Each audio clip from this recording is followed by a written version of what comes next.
What's up, YouTube? It's Heretic here. Welcome back on a new week. Today we are looking at a Stage 2 deck, and it is a Stage 2 that is not evolved through Forest of Giant Plants, and also does not initiate any kind of lock.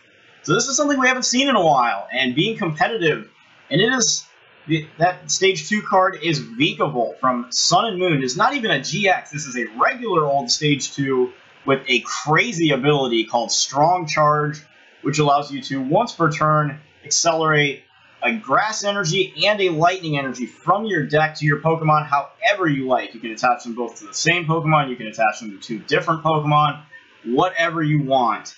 It also has a mildly useful but mostly irrelevant attack in Electro Cannon, which requires 1 grass and 3 colorless, dealing 150 damage, discarding 3 energy from Vikavolt in the process. And that is mainly the big reason why we don't like this attack, or at least I personally don't, is that you are discarding 3 energy. As quickly as you accelerate it, you'd just be losing it.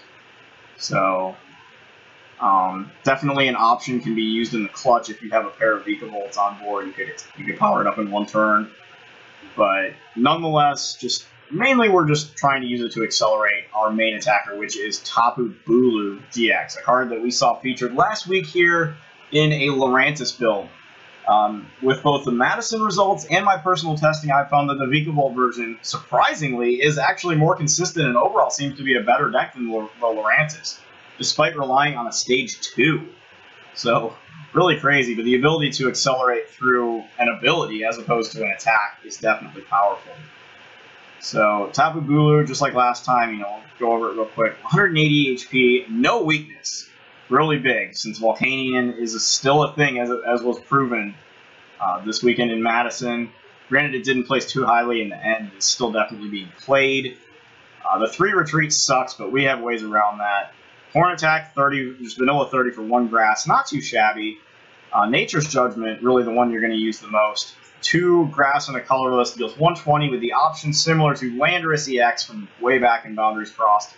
You can discard all energy attached to Tapu Bulu to add 60 more damage. You'd hit 180 then, 210 with a Choice Band. And those are some pretty big and pretty key numbers in the format. And then lastly, Tapu Wilderness GX, an outstanding GX attack, deals 150 damage and fully heals Tapu Bulu. So that is just always going to be a threat in a format loaded with 2-hit knockouts right now. Being able to maneuver your chess pieces and heal yourself like that. So we run 3 Tapu Bulus and a 4-2-3 line of Vikavolt. And then we have 1 Tapu Koko GX. This offers another alternative attacker, 130 damage, vanilla with Sky High Claws for 3 energy, 2 lightning, 1 colorless. And then the Arrow Trail ability, which when you place Tapu Koko from your hand onto your bench, you can pull as many lightning energies from your board as you like to Tapu Koko, and then he jumps to the active spot. He also offers an additional GX attack in the form of Tapu Thunder GX, which does 50 damage times the amount of energy on your opponent's board between all of their Pokemon. This could be brutal in a mirror match or anything that's just spreads a whole bunch of energy around, something like Darkrai or Volcanion or anything else just with a big board setup. And you can just lay into something with Tapu Thunder GX for 250 or more damage. So if this is really our highest damage capping deck is Tapu Thunder, but it is reliant, of course, on what your opponent does. We also have 2 copies of Tapu Lele, of course, for supporter search. No Shamans, as we really haven't found it necessary, or at least I haven't. It's been more of a liability, especially since it is often used in combination with Ultra Ball, which will litter your discard pile with items and make the Garbodor matchup very susceptible, which is something we're aiming, obviously, to have not happen. So fewer Shamans and more Leles has just kind of become more of a thing right now, and I'm definitely in approval with this, with Garbodor in the meta and definitely running prominent. So overall, that is our Pokemon lineup. We'll get to trainers here. Items, obviously 4 versus 4 Ultra Ball, that's not going to change. I have seen some builds elect to run Heavy Ball. I've opted against that for now. We do have the 4 rare candies, though. In addition to a 4-2-3 Vikavolt line, that is a thick line, and that is for the purpose of getting not 1 but 2 Vikavolts out by maybe, say, the 3rd turn. And if that can happen, you can basically accelerate energy at will. Being able to put 5 energy on your board in a single turn via the use of 2 Vikavolts and an attachment from hand, and that is just something that is sick to even think about. So a very thick Vikavolt line. The downside, of course, is that it takes a lot of space, but it is very consistent as far as getting your Stage 2 into play. We lastly have 2 Field Blowers to deal mainly with Garbotoxin, as well as annoying field cards that might be troublesome. And then 1 Super Rod just to put some energy back. You could also run an Energy Recycler here. I've seen some people do that. However, Super Rod's ability to get back Vikavolt or any of your Stage 2 line, any of your Pokemon, if you have to Sycamore them away early, is just seems a little too interesting and too useful for me to pass up on just to be able to play Energy Recycler. So that's why we are sticking with Super Rod here. Supporters, we've got 4 Sycamore, 4 N, 2 Lysander, that's the norm. 1 Olympia, very useful with a lot of high retreat Pokemon in the deck. Vikavolt has 3 retreat, as does Tapu Bulu, and Tapu Koko also with 2 retreat. So, other than Lele and maybe the lower forms here, we're not seeing much on the low retreat cost form. Then we have 2 more supporters. We have Bridget, which is our best first turn supporter in the deck, being able to get 2 to 3 copies of Brubbin on the board right away off of a Tapu Lele. And then Brock's Grit, which, again, I like this more than Karen.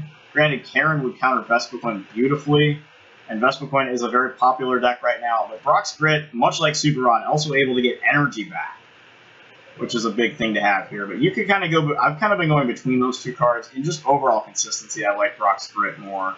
So that is obviously a big deal. And it looks like I did forget 1 supporter, the must-play, in my opinion, in Rare Candy Stage 2 decks, and that is Skyla. Being able to search out Rare Candy or Ultra Ball to get your Stage 2 line more consistently. Pokemon tools, we got just 2 Choice Bands, 2 Float Stones, nothing too fancy there. And then 7 Grass and 5 Lightning Energies. Enough to be able to use Vikavolt's ability consistently.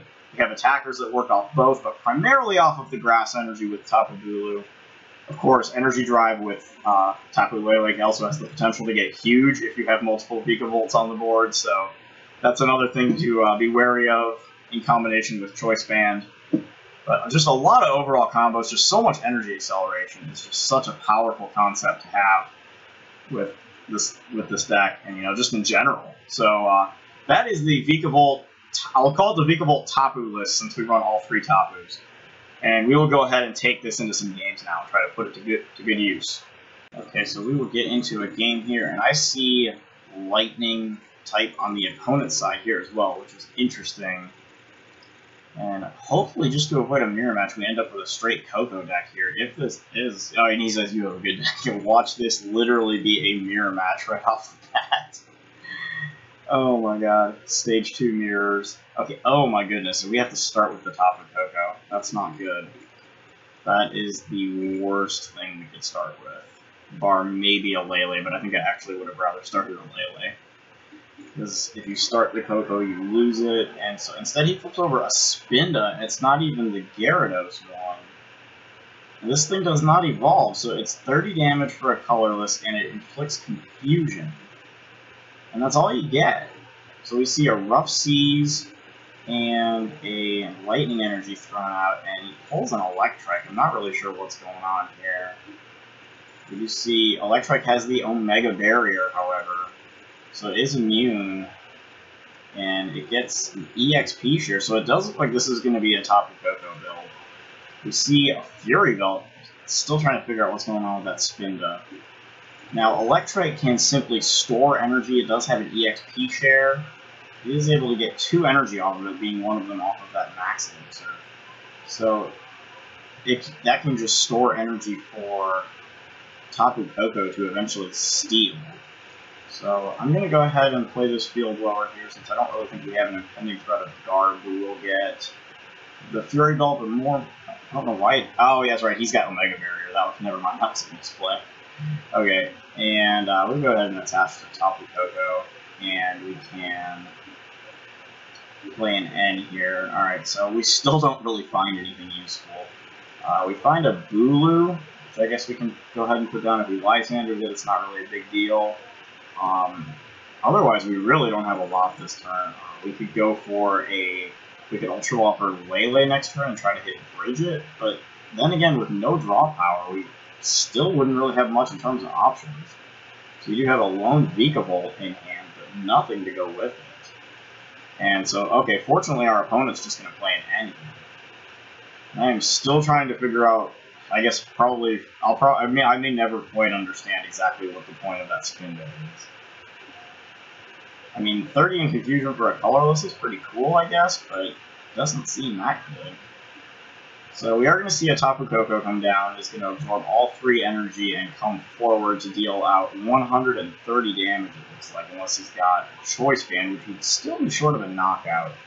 So a Floatstone goes onto the Spinda now, and you see Sky High Claws here for 130, and that was one retreat. So we get an Ultra Ball here, and we have Skyla, but that's it. We have Rare Candy and Vikavolt. So if we discard off the Field Blower and this Lightning Energy here, we can go find Tapu Lele.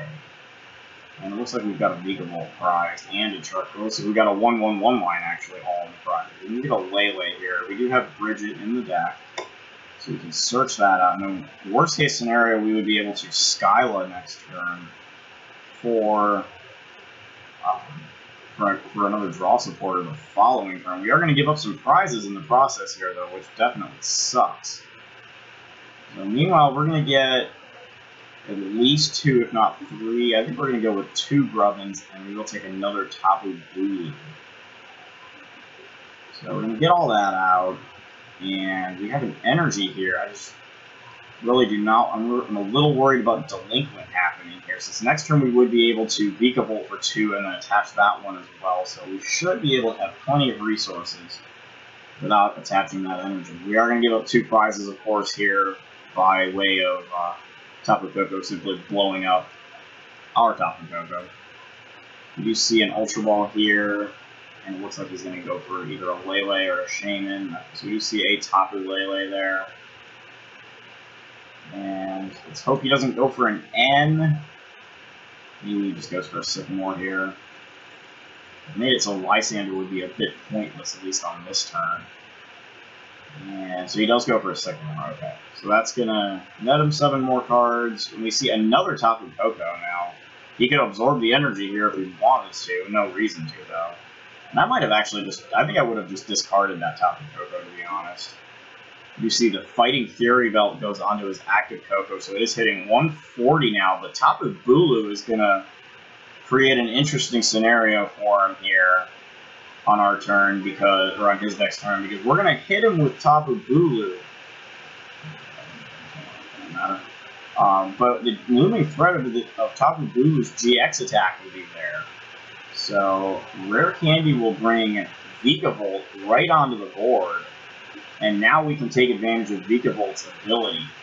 Strong Charge, pulling a Grass and a Lightning Energy onto Tapu Bulu. And then we do have that second Grass Energy in hand, ready to go for next turn. So that is a fully charged Tapu Bulu in a single turn.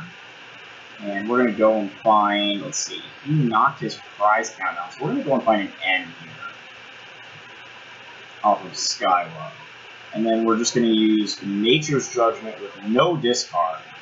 So we're going to do 120 damage, and then, of course, the threat here becomes if he lays into us with either his GX attack, which would do 160, or Sky High Claws, which would do 140. Both would obviously be short of a knockout here, and then he would be risking the threat of a knockout plus us healing all damage off of Tapu Bulu-GX with the Nature's Madness, Tapu Wilderness. We do see a Max Elixir, 2 Max Elixirs make it onto that Tapu Koko on the bench. He may be able to just pull another Koko here and at least have a fresh attacker so that he doesn't get knocked out by the Nature's Wilderness. We see a failed Ultra Ball attempt, though. Third energy does go onto that bench Koko, so he can at least pay the retreat cost. And there's a Versus Seeker right there. So he can go grab a Lysander. Now, if he were to use the GX attack, he could take Vikavolt off the board. And it looks like that is going to be the play. It's going to bring the Vikavolt active. And it will have to be the Tapu Thunder GX to knock it out.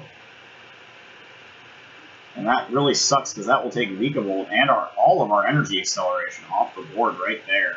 But it would also, unless he retreats, it would leave us in a scenario where we would be able to capitalize by simply knocking out this Tapu Koko. So we will see the GX attack. Tapu Thunder GX knocks out Vikavolt. He's down to 3 prizes already. We can bring Tapu Bulu back up front, and we'll be able to play the N here. So he'll actually gain a card off of this, because he only had 2 in hand.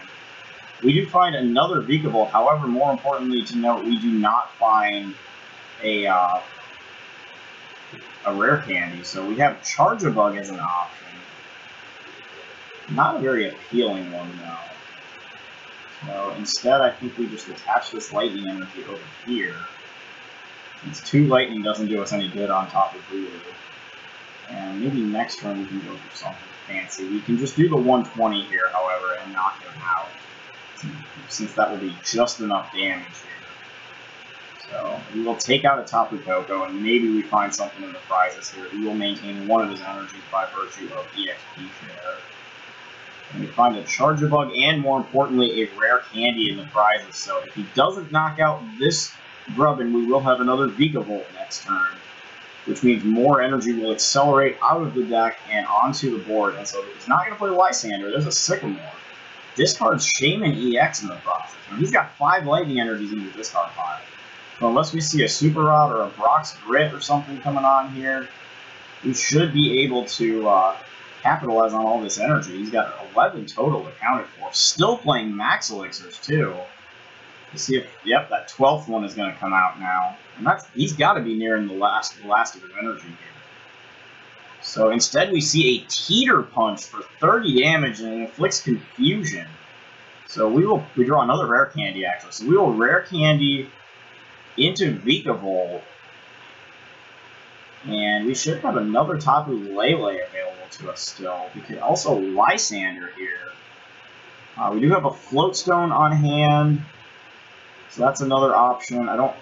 I normally wouldn't want to give him too many energies to work with, but since he's used his GX attack already, we could attach this Floatstone. Let's go ahead and try to use Strong Charge here first. There's one more lightning energy still in the deck. So I think the choice here is going to be that we're going to accelerate to Tapu Lele since we don't have that last energy to put onto the Tapu Bulu, and then I think we attach the Floatstone here, and we will retreat into Tapu Lele, and then we can Lysander up this Tapu Koko and use Energy Drive for 120, and again, that is a perfect number because a Rough Seas, the use of Rough Seas here would only heal 30 damage. So we'd still be knocking him out without adding any more energy. He could, of course, retreat or do something fancy like Rough Seas, Delinquent, make us discard 3, and then Rough Seas again. But that would be a pretty fancy maneuver. So instead we will just see the heal, the retreat, and we're going to see another Teeter Punch here. But now we're getting more and more energy off of our opponent's board. The Tapu Lele does still have 2 energy on it, but we see plenty of resources diminishing. He has 7 energy in his discard pile.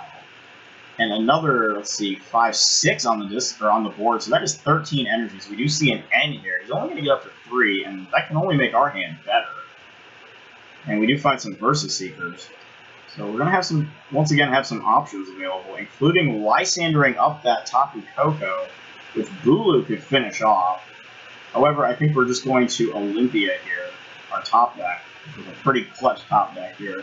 Bring Tapu Bulu back out, and we're just going to knock out this this annoying little Spinda. Let's put in a little more work than I would have expected. I will say that with certainty. And again, not having to fear the GX attack is definitely nice. And it doesn't look like he runs Choice Band, so that would play into our favor as well, as he would not be able to finish a KO. Unless he has, like, Professor Kukui or something.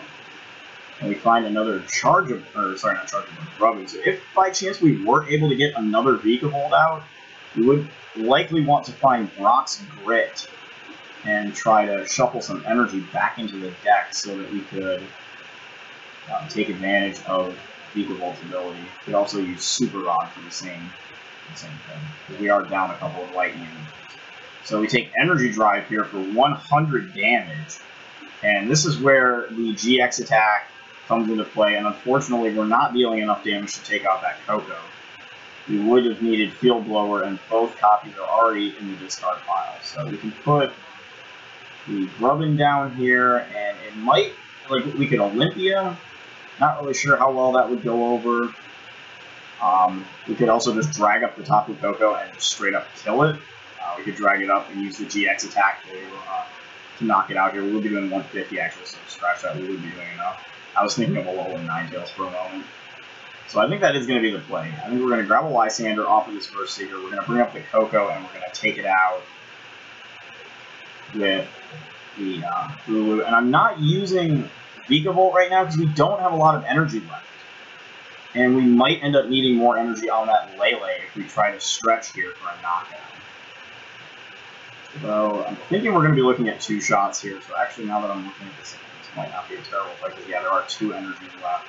However, that is not enough to charge up a Bulu.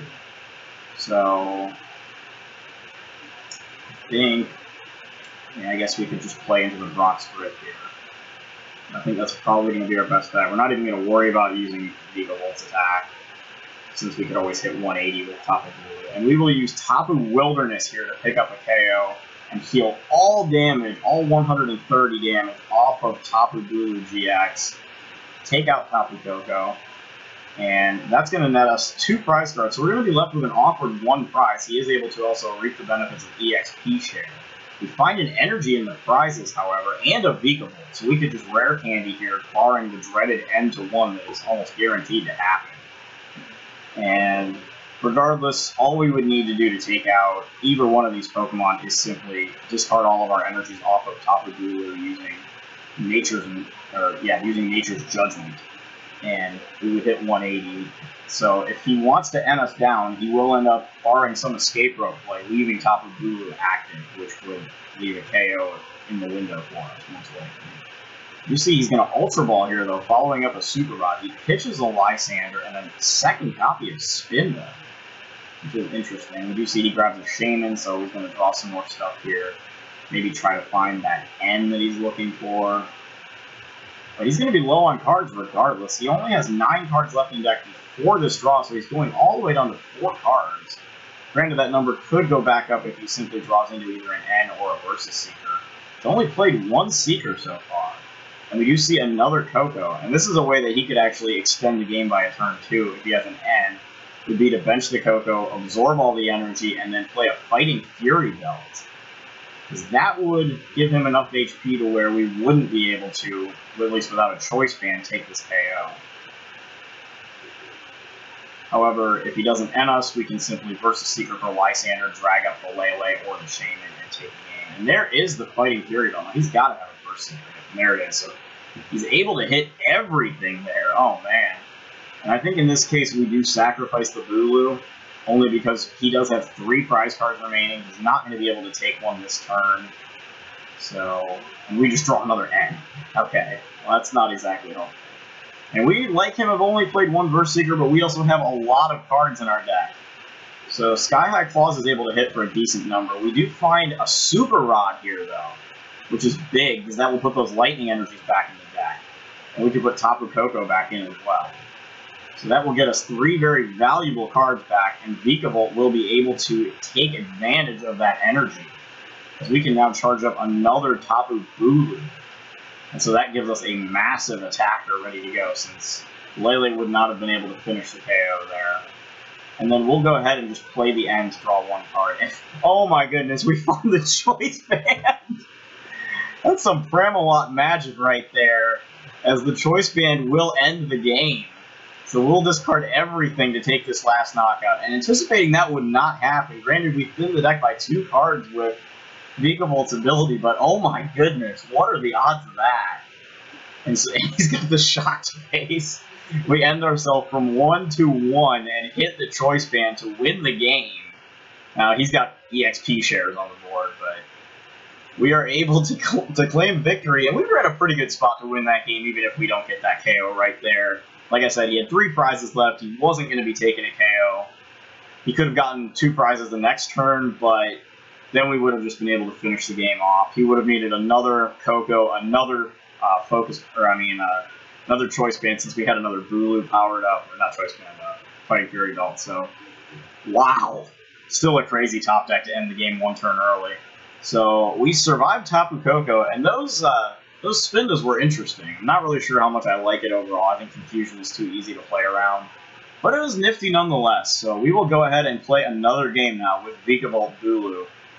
And Fairy type. Okay. If there wasn't a Steel type sitting there next to it, I would just immediately assume that this is a Sylveon deck. But what Sylveon deck runs Metal types?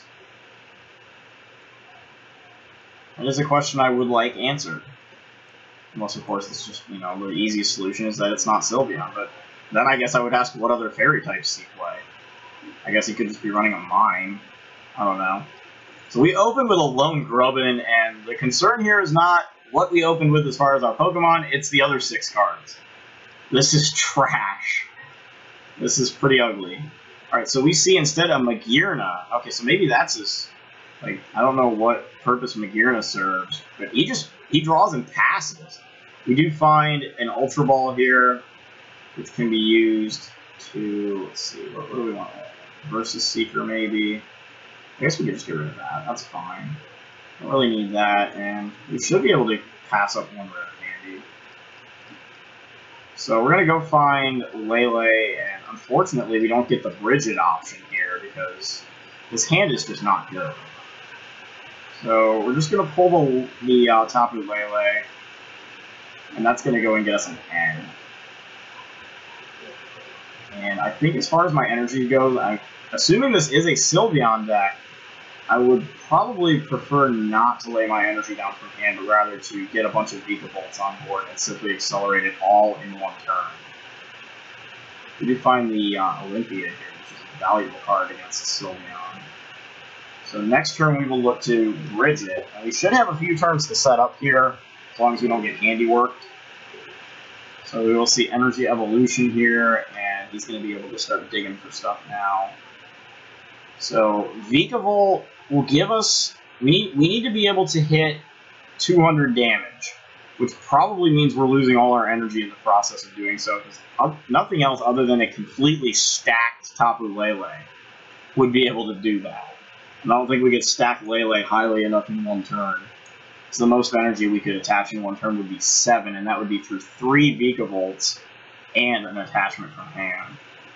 And that would still only be 170 after the Choice Band. So we are going to need to discard some energies here. We want to Oko these things, and that is really the only way you're going to take out Sylveon, is to one-shot it. So we're going to pull 2 more Grubbins from the deck, and we are going to eventually need a Tapu Bulu. I don't think it really matters what's in the active right now. I think we're just going to likely sit on what we have. Let's see, we have, Field Blowers or whatever. I'm not really too concerned about those right now. Even if he plays Silent Lab, it's not a huge deal. Not really worried about Lysander at the moment. So we can Ultra Ball here, and we can grab a Charjabug, but I don't think it's a good idea to play it. Only because if he turns around and uses Delinquent, we would lose everything. So I think we have to actually sit on 4 cards right now. So we do see the Silent Lab, and that's going to take away Coco and Lele, and of course he does go right into the Delinquent, so... Again, maybe shouldn't have even played the Ultra Ball there, but either way, it is better that we were able to maintain that Professor Sycamore, and we may actually see an attack here. A Fairy Wind. I don't think Plea would really be doing a whole lot right now, only because he would just be bouncing basics. Plea, on the other hand, could be absolutely devastating if we had a couple of Stage 2s on the board. So that is something we need to be careful of as well. So we can bring Bulu up, and if it takes a hit, it's not a big deal, since it does have that epic GX attack. So we will Sycamore away this rare candy. And we do get a rare candy and a Vikavolt. However, we miss the Choice Band. So we didn't get everything. And now we have to decide if we want to attach here or not. And I think even getting 30 damage on the board would be huge. So I think realistically just putting one energy down and getting this 30 damage. Because this forces him to either find a way to heal it, play a max potion more than likely, unless he's got an Olympia ready to go, which would suck. And the Flare Grunt, yeah, we kind of saw that coming. But this would force him to have to heal the damage, assuming we get another Grass Energy in hand next turn, by using a max potion, or else we could simply Choice Band and knock him out, or if we lift the band, we could still KO. And if we do hit the band, we would be able to take him out with the GX attack. And oh, Fairy Drops! Oh, that's dirty! What the fuck, man? I'm not, like, I mean, maybe I'm just not very up to date on my Sylveon list, but I've not seen Fairy Drop used in that deck. And that puts us in an awkward spot. We could just keep the damage and discard all our energy. That's probably still going to be the best play. But we are going to need a Choice Band. So let's start looking through here. And there's only one Choice Band in the deck. So if we miss it, I guess we GX attack. Meanwhile, we can play an N here. Yeah, okay, so no dice there. We do have a Super Rod. We'll be able to use that for next turn. Still can't even find the mid stage to get another Vikavolt out. It's kind of annoying. But I think in this case we're forced to use the GX attack. And then he either uses Max Potion here or just accepts the KO next turn, I feel like. And he could use Plea here as well to remove Vikavolt off the board, which if he's able to do enough. Okay, instead he's going to bring it active. Now you can't Plea something that's in the active. He could opt to Plea the Bulu. We do see another Fairy Drop. Please do not have a third one. I mean, I'm guessing he runs 4, but just don't have access to it this turn is all I'm asking. And so we see Parallel come down. Now, we don't exactly have a way to get rid of that. We're pretty much at the mercy of Parallel City, and we do see Plea.